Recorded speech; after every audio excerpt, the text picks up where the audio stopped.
ato mga kahandos. Welcome na sab sa tuwang ato lamanon ang balitang katuuhan dili to na lang ta aron madali.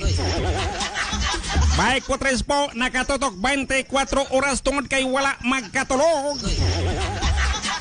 O karon sa kompleto ng detalye sa ito nga balita kung diin giuluhan kini makandos leloy RTC charge tumarong gitaktak sa serbisyo o gidisbar sa Korte Suprema. Atong siron karon mga kandos kung ngano nga kining usa ka maghuhukom gitaktak sa korte o gidisbar pagyud mga kahandos.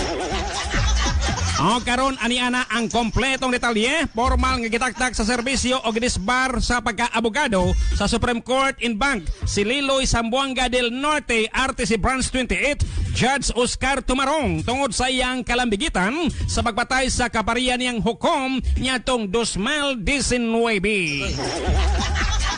Sa desisyon sa Korte Suprema, kinitsahan sa Hulyo 29, 2025, nakit-an nga sad-an sa gross immorality si Tumarong ubos sa Code of Professional Responsibility and Accountability. May kalabutan sa pagbatay kang RTC Branch 11 Judge Raymar Lacaya sa Sindangan Zamboanga del Norte.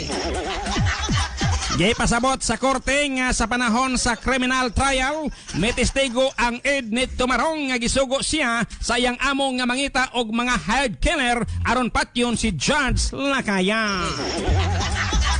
Sumala sa testigo, 250,000 pesos ang gibayad ni Tumarong sa mga gunman ug ang pagpatay nahitabo human gianunsyo sa Supreme Court ang station assignment sa duha ka maghuhukom. Matod pa sa Supreme Court, ang kaso ni Tumarong usa ka pahinumdom nga walay labaw sa balaod bisan pa ang mga miyembro sa hudikatura.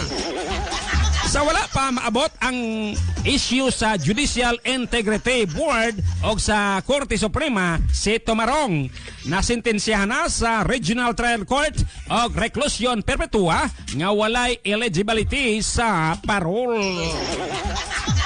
Gawa sa iyang dismissal o disbarment, giporpet usab ang tanan niyang retirement benefits gawa sa natigom nga leave credits. Siya usab permanently disqualified sa pagbalik sa serbisyo publiko, lakip na sa mga government-owned and controlled corporations.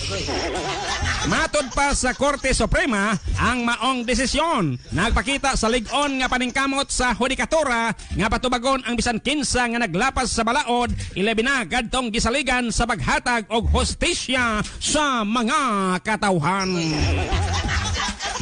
Mao kadto ang ato nga unang hugna sa atong balitang katuuhan dili, apan tuon na lang ta aron madali. Baik po tres mingon makandos nga atange ang ikaduha o katapusang hugna sa ato nga balitang katuuhan dili, tuon na lang ta aron madali.